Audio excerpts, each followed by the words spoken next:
രാധാകൃഷ്ണൻ ഒരാവശ്യമില്ലാതെ ആ രാഹുൽ ഗാന്ധി മണിയൻ എന്ന് പറഞ്ഞാൽ സിറ്റി മണിയൻ, നമ്മുടെ കൊടിക്കുന്നിൽ സുരേഷ്, ജോസഫ് മണിയൻ എന്ന കൊടിക്കുന്നിൽ സുരേഷ്, കൊടിക്കുന്നിൽ സുരേഷിനെ പിടിച്ചിട്ട് മറ്റേ സ്പീക്കർ സ്ഥാനത്തേക്ക് മത്സരിപ്പിച്ചു, തോറ്റുപോയി. തോറ്റുപോയി എന്ന് പറഞ്ഞു കഴിഞ്ഞാൽ കോൺഗ്രസ് വോട്ടെടുപ്പ് ആവശ്യപ്പെട്ടില്ല. ഇത് വോട്ടെടുപ്പ് ആവശ്യപ്പെട്ടില്ല എന്ന് പറഞ്ഞു കഴിഞ്ഞാൽ അത് അറിയാമായിരുന്നു. കാരണം തൃണമൂലിനോട് ആലോചിച്ചിരുന്നില്ല ഈ വിഷയം. അപ്പോൾ തൃണമൂലിന് ഇതിനെപ്പറ്റി ബോധം ഉണ്ടായിരുന്നു. കാരണം ഒന്നാമത് തൃണമൂൽ കൂടെ നിൽക്കില്ല. തൃണമൂലിനോട് ആലോചിച്ചെങ്കിൽ അവർ വേറൊരാളെ നിർദ്ദേശിക്കുമായിരുന്നു മത്സരിക്കാൻ തന്നെ. ഈ മണിയനെയൊന്നും നിർദ്ദേശിക്കുന്ന പ്രശ്നമൊന്നുമില്ലായിരുന്നു. അപ്പോൾ ഈ തൃണമൂല് ഇടഞ്ഞു നിൽക്കുക എന്നുള്ള വിവരം അറിഞ്ഞിട്ട് ഇന്നലെ ഉച്ചയ്ക്ക് രാജ്നാഥ് സിംഗ് മമതാ ബാനർജിയായിട്ട് സംസാരിച്ചിരുന്നു. അപ്പോൾ ഈ തൃണമൂല് കൂടെ നിൽക്കില്ല. 5 ഇന്ത്യ എം പിമാരായിട്ട് സത്യപ്രതിജ്ഞ ചെയ്തിട്ടില്ല. അവരിന്ന് കയറി വന്നാൽ തന്നെ വോട്ട് ചെയ്യാൻ പറ്റില്ല. കാരണം ശശി തരൂരും ഉണ്ട് ആ 5 പേരിൽ. അങ്ങനെ ഇരിക്കുമ്പോൾ ആ 5 പേരിൽ ശശി തരൂർ, ശത്രുഘ്നൻ സിൻഹ, ദീപക് അധികാരി, നൂറുൽ ഇസ്ലാം, സമാജ്വാദി പാർട്ടിയുടെ MP അഫ്സൽ അൻസാരി. എം പിമാരുടെ കൂട്ടത്തിൽ അഫ്സൽ അൻസാരി എന്ന് പറയുന്നത് ഗുണ്ടയായ മുക്താർ അൻസാരിയുടെ സഹോദരനാണ്. അപ്പോൾ 4 വർഷത്തേക്ക് ശിക്ഷിക്കപ്പെട്ടു. അയാൾ ശരിക്കും മത്സരിക്കാൻ പാടില്ലാത്തതാണ്. പക്ഷെ സുപ്രീം കോടതി അയാളുടെ ശിക്ഷ മരവിപ്പിച്ചിരുന്നു, സ്റ്റേ ചെയ്തിരുന്നു. കാരണം ഹൈക്കോടതിയുടെ അപ്പീലിൽ അതിലൊരു തീരുമാനം അടുത്ത മാസം ആവും, അന്തിമ തീരുമാനം. ചിലപ്പോൾ അപ്പോൾ MP അല്ലാതായി എന്നും വരും. അങ്ങനത്തെ ഒരു സാഹചര്യമൊക്കെ കിടക്കുന്നുണ്ട്. സുദീപ് ബന്ദോപാധ്യായ, TMCയുടെ സുദീപ് ബന്ദോപാധ്യായ നേരിട്ട് കാണാൻ പറ്റിയില്ല മണിയന്. മണിയൻ എന്നിട്ട് ഫോണിൽ വിളിച്ചു. ഞാൻ മമതയോട് ആലോചിച്ചിട്ട് പറയാമെന്നാണ് ബന്ദോപാധ്യായ പറഞ്ഞത്. അപ്പോൾ തൃണമൂലുമായിട്ടൊന്നും ആലോചന ഉണ്ടായിട്ടില്ല, ഒന്നും ഉണ്ടായിട്ടില്ല. അപ്പോൾ സത്യത്തിൽ പ്രതിപക്ഷ നിരയിൽ വിള്ളലുണ്ട്. എന്താണെന്ന് വെച്ചാൽ തൃണമൂലിൻ്റെ 29 പേര് ഇവരുടെ കൂടെ ഇല്ല, അല്ലാത്ത ഏർപ്പാട് ഈ കൂട്ടത്തിലുള്ളൂ. അപ്പോൾ സത്യത്തിൽ ഈ ദലിത് വർത്തമാനം പറഞ്ഞിട്ട് ദലിതനായ ഈ മണിയനെ നിർത്തിയിട്ട് ശരിക്കും ദലിതരെ വഞ്ചിക്കുകയല്ലേ ഈ രാഹുൽ ഗാന്ധി? അതിനേക്കാളെല്ലാം ഇവരെ രാഹുൽ ഗാന്ധി പറയുന്നത് പ്രകാരം ഈ കൊടിക്കുന്നിൽ സുരേഷിനെ ഈ പറയുന്ന യോഗ്യതകളൊക്കെ ഉണ്ട് എന്നുണ്ടെങ്കിൽ ഒരു സംശയവും വേണ്ട, പാർലമെൻറ്റിലെ പ്രതിപക്ഷ നേതാവാകാൻ യോഗ്യത കൊടിക്കുന്നിൽ സുരേഷിനാണ്. രാഹുൽ ഗാന്ധിയേക്കാൾ യോഗ്യത ഉണ്ട്. പക്ഷേ കൊടിക്കുന്നിൽ സുരേഷിനെ പ്രതിപക്ഷ നേതാവാക്കിയില്ല. ഇനി ആക്കാതിരുന്നതിന് ശേഷം ഇദ്ദേഹത്തോട് പറഞ്ഞ് മത്സരിക്കാൻ പറഞ്ഞ് അദ്ദേഹം മത്സരിക്കാൻ തയ്യാറായി. ചരിത്രത്തിലേക്ക് ചാടി ഒരു ഇടപെടാനുണ്ട്. അതായത് 8 തവണ ഈ മണിയൻ ജയിച്ചിട്ടുണ്ടെങ്കിലും 2 തവണ തോറ്റിട്ടുണ്ട്. ഹരകൃഷ്ണ മേത്താവ് തുടർച്ചയായിട്ടുണ്ട്. അല്ല, അത് എന്ന് മാത്രവുമല്ല, പ്രോട്ടം സ്പീക്കറെ നിശ്ചയിക്കാനുള്ള സമ്പൂർണമായ വിവേചനാധികാരം രാഷ്ട്രപതിക്കുള്ളതാണ്. പ്രധാനമന്ത്രിക്ക് അത് ആകെ കൊടുക്കാവുന്ന കാര്യം ഒരു പാനൽ കൊടുക്കാം. 4-5 പേരുള്ള ഒരു പാനൽ കൊടുക്കും. അതിൽ നിന്ന് ആരെ നിയമിക്കണം എന്ന് തീരുമാനിക്കാനുള്ള അവകാശം രാഷ്ട്രപതിക്കുള്ളതാണ്. അപ്പോൾ ശരിക്ക് ഇവർ എതിർക്കുന്നത് രാഷ്ട്രപതിയെയാണ്. ഇത്തരം ഘട്ടങ്ങളിൽ എന്തിനാണ് പാനൽ കൊടുക്കണം?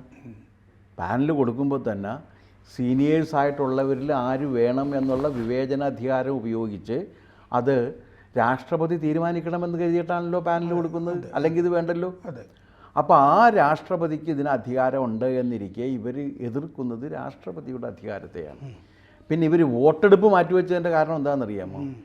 വോട്ടെടുപ്പ് മാറ്റിവെച്ച് കഴിഞ്ഞാൽ ഇവർ പ്രതീക്ഷിക്കുന്നതിനേക്കാളും ഇവർക്ക് വോട്ട് കുറഞ്ഞു പോകും, അത് വളരെ ദാരുണമായിരിക്കും എന്ന് കണ്ടിട്ടാണ് ഇത് മാറ്റിവെച്ചത്. അതിൽ എനിക്കുള്ള ഒരു ധാരണ. അല്ല, ഞാൻ ചോദിക്കട്ടെ, കോൺഗ്രസിൽ നിന്നുള്ള MP-മാർ തന്നെ ഇവർക്ക് വോട്ട് ചെയ്യുമെന്ന് എന്താ ഉറപ്പില്ല. രാജസ്ഥാനിൽ നിന്നുള്ള കോൺഗ്രസ് അംഗങ്ങൾ വോട്ട് ചെയ്യില്ല എന്ന് രാഹുൽ ഗാന്ധി അറിയിച്ചു എന്നാണ് ഞാൻ മനസ്സിലാക്കുന്നത്. കാരണം രാജസ്ഥാനിലെ കോട്ടയം എന്നുള്ള ആളാണ് ഓം പ്രകാശ് ബിർള. അവിടെ നേരെ ചെന്നിട്ട് പിന്നെ രാജസ്ഥാനിലേക്ക് എല്ലാം പറ്റില്ല. അവരുടെ ഒരു വികാരവും കൂടി ഉണ്ടല്ലോ ഇതിനകത്ത്. അതെ. പിന്നെ അത് മാത്രമല്ല, ഇനിയിപ്പോൾ ഇങ്ങനെ ഒരു മത്സരം നടന്നു കഴിഞ്ഞാൽ ആ മത്സരത്തിൻ്റെ അവസാനത്തിൽ ഇയാൾ ജയിക്കും എന്നുണ്ടെങ്കിൽ ഓക്കെ, പക്ഷേ ജയസാധ്യത ഒട്ടുമില്ലല്ലോ. ഇല്ല. ആ ജയസാധ്യത ഒട്ടുമില്ലാത്ത ഒരു തെരഞ്ഞെടുപ്പ് ഉണ്ടാക്കിയെടുത്തത് എന്ത് സന്ദേശം കൊടുക്കാനായിട്ടാണ്? ഞങ്ങൾ ഈ നിയമനിർമ്മാണ സഭയിലെ ഒരു നടപടികളുമായും ഞങ്ങൾ സഹകരിക്കില്ല എന്ന് പ്രഖ്യാപിക്കുകയാണ് ചെയ്തത്. അപ്പോൾ കഴിഞ്ഞ വർഷം രാഹുൽ ഗാന്ധി എന്തെല്ലാം കോപ്രാട്ടികൾ കാണിച്ചു, ആ കോപ്രാട്ടികൾ മുഴുവനും അതിനേക്കാൾ വൃത്തികെട്ട രീതിയിൽ ഈ ലോക്സഭയിലും കാണിക്കുമെന്നാണ് ആ സന്ദേശത്തിൻ്റെ അർത്ഥം. അതെ, അല്ലാതെ വേറൊന്നുമല്ല. ഒപ്പം വേറൊരു കാര്യം കൂടിയുണ്ട്. ഈ ഇന്ത്യ വേണ്ടിയിട്ട് ഇവർ പറയുന്ന ഡോട്ട് ഇന്ത്യ സഖ്യം ഉണ്ടല്ല, ആ സഖ്യം ചെതറിപ്പോയി എന്നൊരു സന്ദേശം കൂടി അതിൽ നിന്ന് കിട്ടും. അതെ. അപ്പോൾ അങ്ങനെ ഒരു സന്ദേശം വേണ്ട, തങ്ങളുടെ ദൗർബല്യം അറിയണ്ട എന്ന് കരുതി ദയനീയമായ അവസ്ഥയിൽ അത് പിൻവലിക്കേണ്ടി ചെയ്തത്. ഞങ്ങൾ ഇൻസിസ്റ്റ് ചെയ്യാതിരിക്കുകയാണ് ചെയ്തത്. YSR കോൺഗ്രസ് കൂടെ ഇല്ല, YSR ഇല്ല, DMK അല്ല, പിന്നെ BJD തന്നെ ഇവരുടെ കൂടെ നിൽക്കുമെന്ന് പറഞ്ഞിട്ടില്ല. ഇല്ല, അതൊന്നും പറഞ്ഞിട്ടില്ല. അപ്പോൾ പിന്നെ ആര്? കോൺഗ്രസിൽ നിന്ന് തന്നെ ഒരു 10-20 കോൺഗ്രസ് വോട്ടുകൾ കൂടി ഇല്ലാതെ ആയിട്ടുണ്ടെങ്കിൽ അതിൻ്റെ അവസ്ഥ എന്തായിരിക്കും? 2 സ്വതന്ത്രന്മാർ സത്യപ്രതിജ്ഞ ചെയ്തിട്ടില്ല. അല്ലെന്ന് അതിൻ്റെ അവസ്ഥ എന്തായിരിക്കും? അപ്പോൾ ഇത് എന്താണെന്ന് വെച്ച് കഴിഞ്ഞാൽ പക്വതയില്ലായ്മ വീണ്ടും പ്രകടിപ്പിക്കുകയാണ്. അതെ. കാരണം എനിക്കിത് ഉടുക്കാൻ കിട്ടിയിട്ടില്ല, എന്നാൽ ഞാനിത് വലിച്ചു കീറും എന്ന് പറയുന്ന ആ പ്രാകൃത മനസ്സാണ് ഈ രാഹുൽ ഗാന്ധിയെ ഇപ്പോഴും നയിച്ചുകൊണ്ടിരിക്കുന്നത്. അതെ.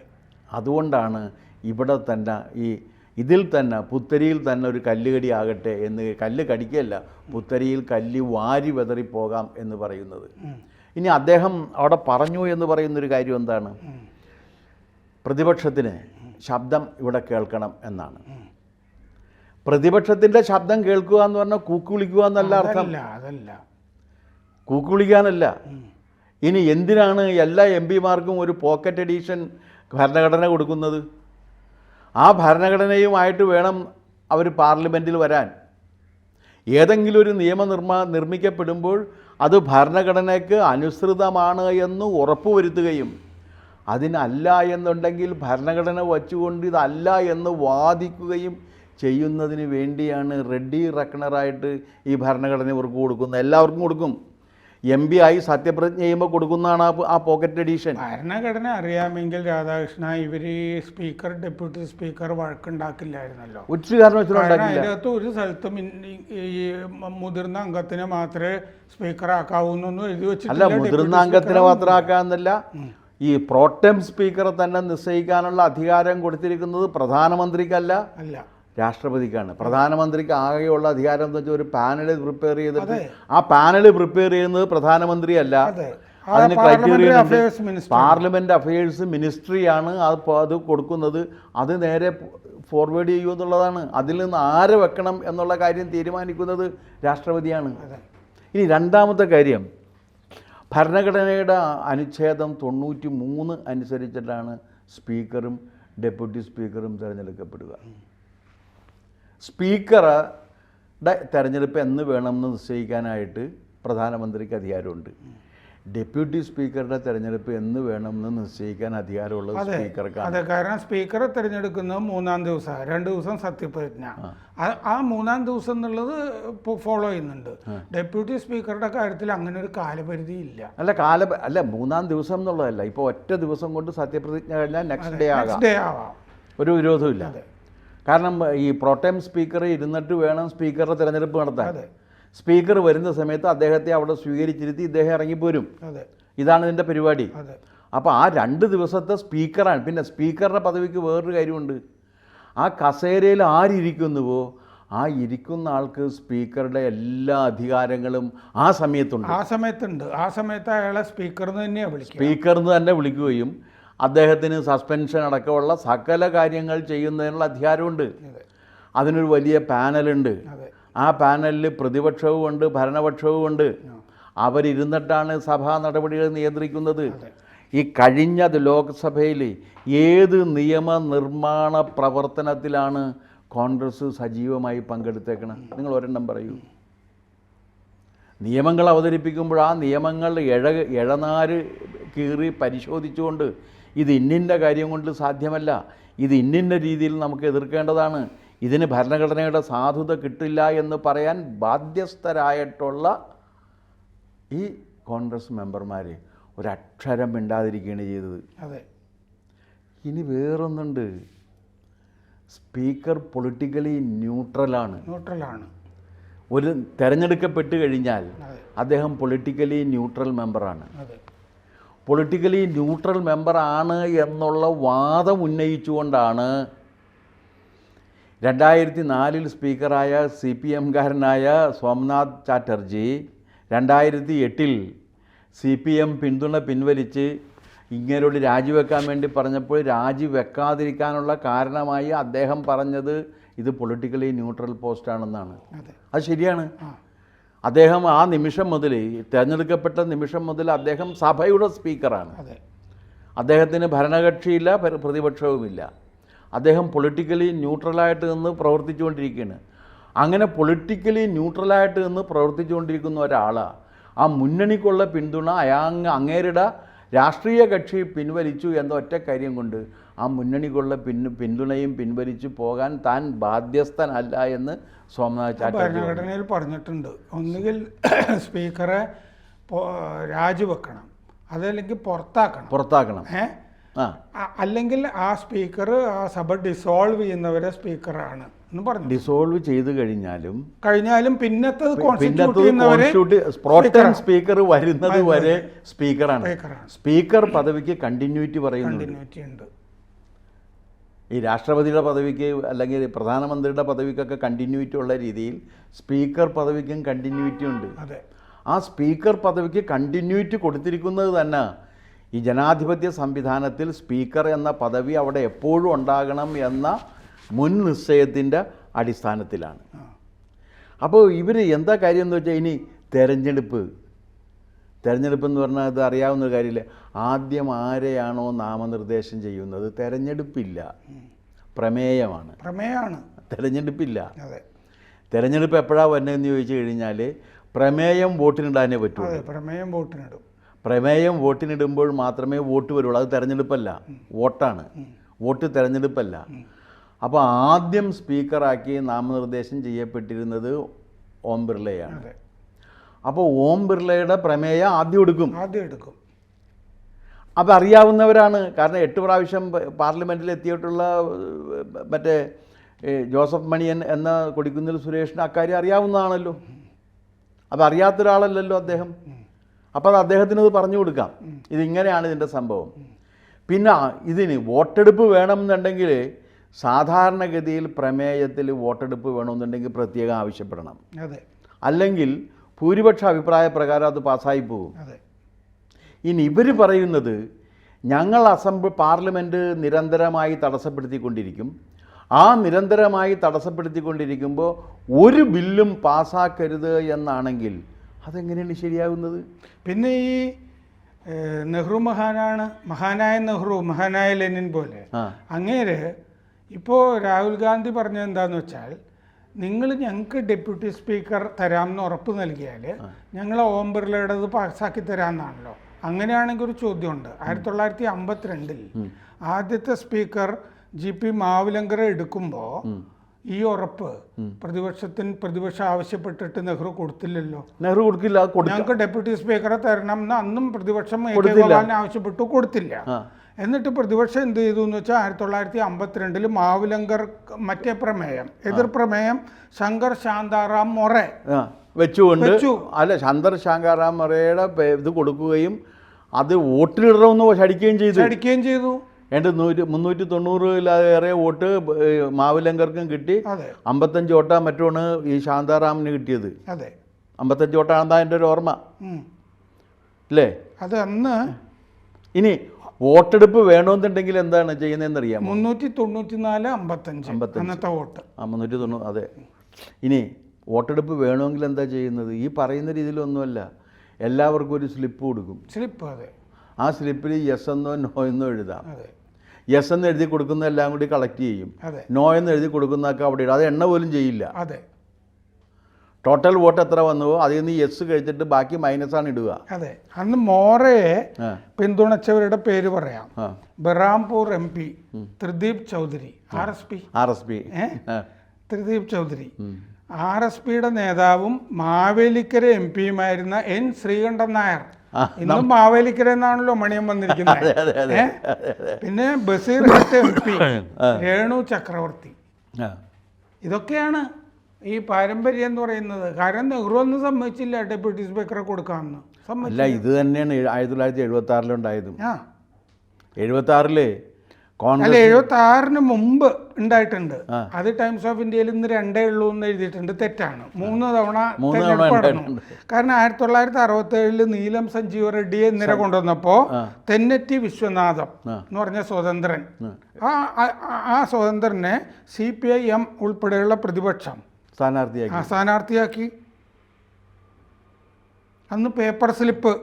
അല്ല, ഇനി നീലം സഞ്ജീവ റെഡ്ഡി 278 207 ഇനി ജയിച്ചു. 91 ശിവരാജ് പാട്ടേലിനെതിരെ യശ്വന്ത് സിൻഹ നിന്നിട്ടുണ്ട്. അല്ലാതെ ഇത് ഈ ഒരു മഹാസംഭവമൊന്നുമല്ല. ഇറ്റ് ഹാപ്പൻസോ. ഇനി വേറൊരു കാര്യം, ഡെപ്യൂട്ടി സ്പീക്കർ പ്രതിപക്ഷത്തിൻ്റെ അവകാശമല്ല. അങ്ങനെ ഡെപ്യൂട്ടി സ്പീക്കർ പ്രതിപക്ഷത്തിന് കൊടുക്കണം എന്നാണെങ്കിൽ ഡെപ്യൂട്ടി സ്പീക്കർ പദവി പ്രതിപക്ഷത്തിന് വേണ്ടിയും മറ്റത് ഭരണകക്ഷിക്കും ഉള്ളതാണ് എന്ന് ഭരണഘടനയിൽ എഴുതി വെച്ചാനേ. അങ്ങനെ ഒരു റൂളിംഗ് ഉണ്ടായിട്ടില്ല. ഇനി ആദ്യം മുതൽ അങ്ങനെ ഒരു നടപടിക്രമം ഉണ്ടായിട്ടില്ല, ഒരു പ്രീസിഡൻസും ഉണ്ടായിട്ടില്ല. ഞാൻ പറഞ്ഞോട്ടെ, 1952 മുതൽ 1969 വരെ കോൺഗ്രസ് ഭരിക്കുമ്പോൾ കോൺഗ്രസ് തന്നെയായിരുന്നു ഡെപ്യൂട്ടി സ്പീക്കർ. രണ്ടും നീണ്ട കാലഘട്ടത്തിൽ. അതെ. പിന്നെ ഇന്ദിരാഗാന്ധി 1980-84 പ്രധാനമന്ത്രിയായിരുന്നപ്പോൾ അവരുടെ തന്നെ സഖ്യകക്ഷിയായ DMKയുടെ G ലക്ഷ്മണൻ ആയിരുന്നു ഡെപ്യൂട്ടി സ്പീക്കർ. രാജീവ് ഗാന്ധി 1984-89 പ്രധാനമന്ത്രി ആയിരുന്നപ്പോൾ അവരുടെ തന്നെ സഖ്യകക്ഷിയായ അണ്ണാ DMKയുടെ തമ്പിദുരൈയായിരുന്നു ഡെപ്യൂട്ടി സ്പീക്കർ. IK ഗുജ്റാൾ 1997-98 പ്രധാനമന്ത്രി ആയിരിക്കുമ്പോൾ ഡെപ്യൂട്ടി സ്പീക്കർ ഉണ്ടായിരുന്നില്ല. കഴിഞ്ഞ തവണ മോദി പ്രധാനമന്ത്രി ആയിരിക്കുമ്പോഴും ഡെപ്യൂട്ടി സ്പീക്കർ ഡെപ്യൂട്ടി സ്പീക്കർ വേണം എന്നല്ലാതെ എപ്പോഴെങ്ങനെ എന്നുള്ളത് സ്പീക്കർക്ക് വിട്ടുകൊടുത്തേക്കാണ്. അത് തന്നെ. കാരണം അതിനകത്ത് ആ ഭരണഘടന 93-ാമത്തെ വകുപ്പിൽ 93 സ്പീക്കറും ഡെപ്യൂട്ടി സ്പീക്കറും ഒറ്റ കാറ്റഗറി ആയിട്ടാണ് ഡീൽ ചെയ്തത്. ഒറ്റ കാറ്റഗറിയാണ്.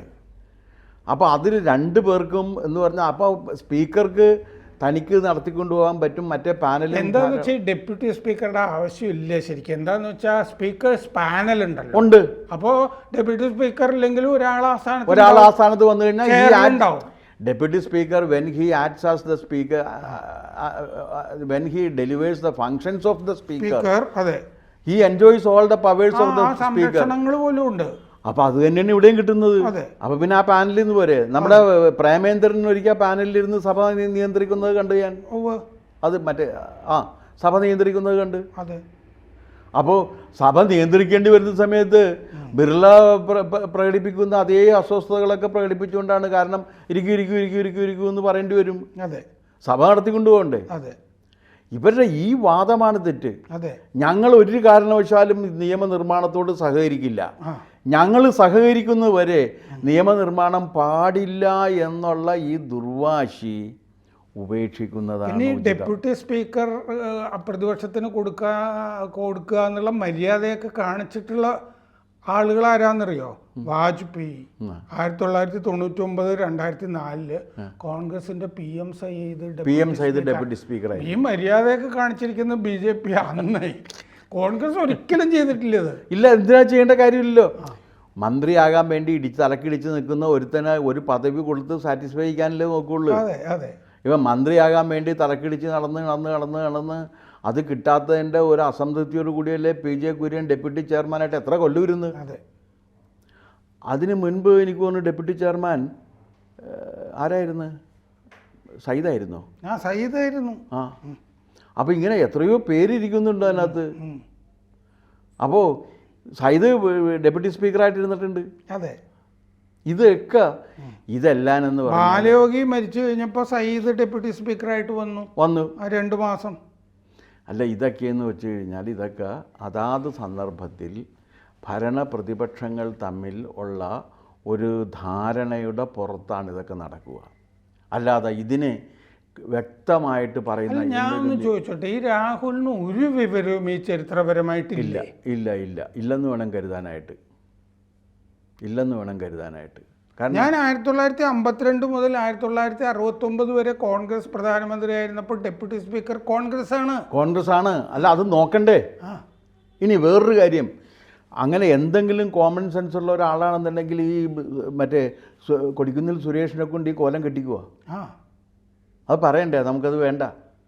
കാരണം ഒരു മാന്യത, ജനാധിപത്യത്തിൽ കാണിക്കേണ്ട മാന്യത, ആ മാന്യത ഇല്ലാത്തതാണ് പ്രശ്നം. ഇന്നിപ്പോൾ തന്നെ ഒന്ന് ആലോചിച്ച് നോക്ക്. സ്പീക്കർ അടിയന്തരാവസ്ഥയെ അപലപിച്ചുകൊണ്ടും ഭരണഘടനയ്ക്കെതിരായിട്ടുള്ള കാര്യം, ഭരണഘടനയ്ക്കെതിരാണ്, ഞങ്ങൾക്ക് പറ്റിയ തെറ്റാണ്, ആ തെറ്റ് ഞങ്ങൾ സമ്മതിക്കുന്നു എന്ന് പറയേണ്ടതല്ലേ? എന്ന് പറഞ്ഞെങ്കിൽ രാഹുൽ ഗാന്ധി എണീറ്റ് പറഞ്ഞിരുന്നെങ്കിൽ കുറച്ച് ഉയർച്ച.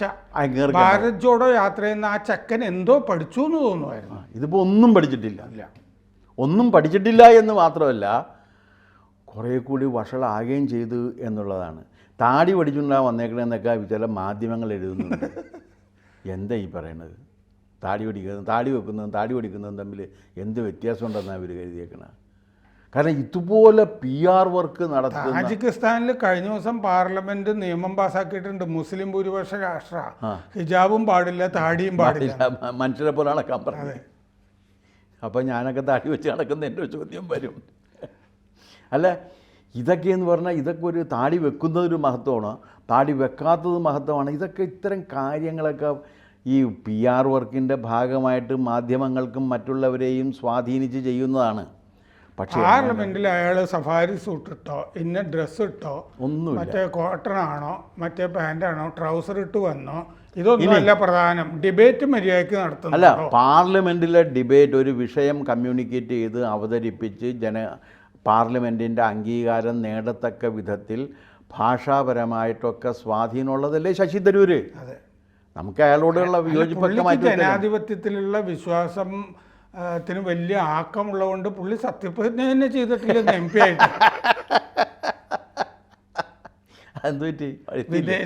വിദേശത്താണല്ലേ? അപ്പോൾ പുള്ളി വിദേശത്ത് മറ്റു ജനാധിപത്യം പ്രചരിപ്പിക്കാൻ വേണ്ടി പോയതല്ല, സാരമില്ല, തിരിച്ചു വന്നോളൂ. പക്ഷേ ഞാൻ പറയുന്നത് ഒരു വിഷയം അയാൾക്ക് പ്രസൻറ്റ് ചെയ്യാൻ അറിയാമല്ലോ. അപ്പോൾ ഒറ്റ വാചകത്തിൽ ഈ സ്പീക്കർ ഡെപ്യൂട്ടി സ്പീക്കർ ഇത് ഈ കാര്യത്തിൽ ഇപ്പോൾ ഇവർ കാട്ടിക്കൂട്ടിയ നാടകം മണ്ടത്തരമാണ്, ശുദ്ധ മണ്ടത്തരം, അസംബന്ധം. കൂടുതൽ വാർത്തകളും വിശേഷങ്ങളും നിങ്ങളിലേക്ക് എത്താൻ ABC മലയാളം സബ്സ്ക്രൈബ് ചെയ്യുക, ബെൽബട്ടനും അമർത്തുക.